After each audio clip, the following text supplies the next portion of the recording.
এখন আমি dragon fruit গাছের উপরে পরাগজন করতে হয় সেইটা দেখাচ্ছি। প্রথমে এই পরাগ রেণুগুলো থেকে এরকম করে পরাগগুলোকে ঝাড়িয়ে নিতে হবে। পুরো চারদিক দিয়ে পরাগগুলোকে ঝাড়িয়ে নিতে হবে। ঝাড়িয়ে নিয়ে চারদিক থেকে যতখানি পরাগ ম্যাক্সিমাম ঝাড়িয়ে নিতে হবে। এখান থেকে পরাগগুলো পড়ে গেল, এই কালেকশন হলো এর মধ্যে দেখতে পাচ্ছেন এই যে এই পরাগগুলো কালেকশন হয়েছে।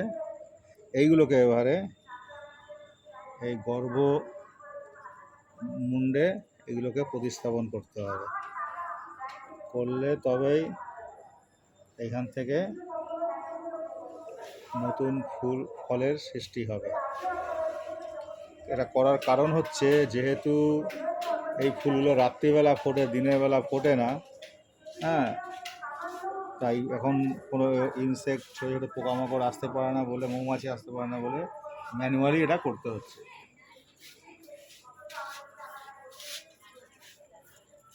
এখানে আরেকটা আছে, এটাও একটা, মোট 7খানা ফুল ফুটেছে আজকে। 7খানা ফুলের এইভাবে ম্যানুয়ালি হ্যান্ড পলিনেশন করতে হবে,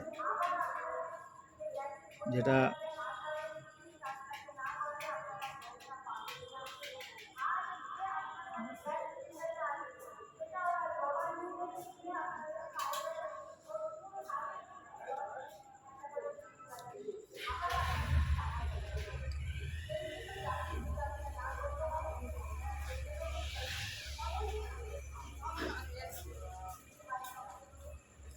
এই একইভাবে এর মধ্যে দিয়ে দিতে হবে। এর মধ্যে